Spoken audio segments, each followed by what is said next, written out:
Secondly, back up to chapter 4, because I want to show you another thing. Verse 5, Revelation 4:5. Because the next thing we see after the angels, because, there's so many of them, we'd see it. But then as our eyes kind of look at those angels and we kind of look at what's going on, the second thing we would see is in Revelation 4:5, it's the sea of glass. And it says in verse 5, and from the throne proceeded lightnings and thunders and voices, and 7 lamps of fire were burning before the throne, which are the 7 spirits before the throne. And there was a sea, verse 6, of glass like crystal. And in the midst of the throne and around the throne were 4 living creatures full of eyes. And that's good. But did you notice that all of this is on this kind of like ice skating rink of crystal? This glass, it's like a mirror. It's a sea of glass. It really is like the laver in the Old Testament, that highly reflective, filled with water. It's the same picture, all the tabernacle things we see in heaven. But that sea of glass, and as we were waiting in line before the throne, the next thing we could see would be the floor, if it could be called that. It's an ocean of completely clear and reflective glass. And in that crystal sea, we can see all the colors, all the lights, and all the objects of heaven. But it appears they're not just reflected, they seem to be amplified. So the floor, the crystal sea, is taking all the movement of these angels and all this lightning and the fire columns that are around the throne and these creatures, and you can see them live or you can see them reflected. I guess it's kind of as distracting as all the television screens at the restaurants, only this is reality. This is heaven. But then, in the center, you notice what it says in Revelation 4, verse 6? The throne, before the throne. At the end of verse 5, they were burning before the throne. And look at verse 10. It says, the 24 elders fell down before him who sits on the throne and worship him who lives forever and cast their crowns before the throne. Do you notice what the very center of heaven is? It's the throne and him that sits upon the throne.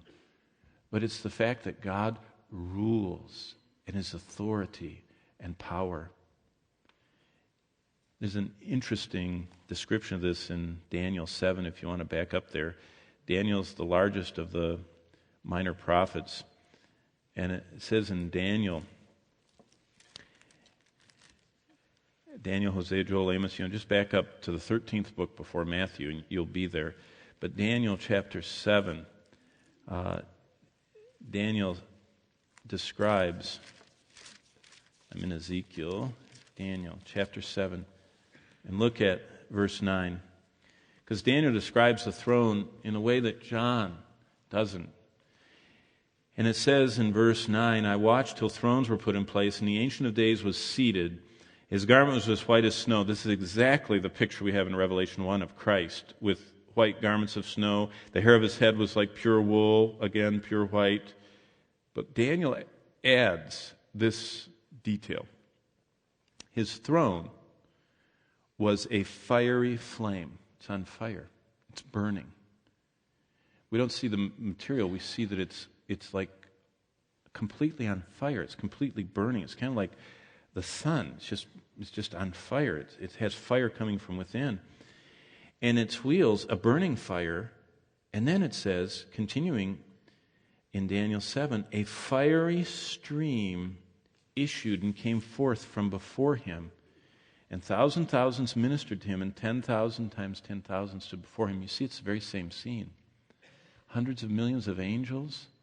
But the only thing John didn't mention, not because it wasn't there, but it's just because he was so focused on what God was having to reveal, is that there's a river of fire that comes right out from the throne of God. It's just something we can't even understand. I mean, to us, fire is destructive. It warms us in a campfire. It gets outside of the fire pit, it's destructive. And it's in heaven, it's a sign of absolute purity and refined. And the seraphs are the burning ones, and burning coals cleanse. And so it's a picture of absolute purity. But what we see in heaven besides the angels in the sea of glass is that throne. And central to heaven is the throne of God. It's completely encircled by the emerald green rainbow that is over, around, and beneath the throne. And if you ever think about it, a rainbow, we only see half of a rainbow. We see this half. Did you know a rainbow actually is this big if you don't have ground? And so when you have a crystal sea of this see-through glass, the throne of God is going to have a rainbow that goes all the way around it, kind of like the rings of Saturn. Only it's going to be perfect. And it's a rainbow that is emerald green that's over, around, and beneath the throne. And we're overwhelmed by the massive rumble of power as endless peals of thunder. Daniel talks about the fiery stream, but Revelation 4 talks about endless peals of thunder, flashes of lightning that radiate outward from within.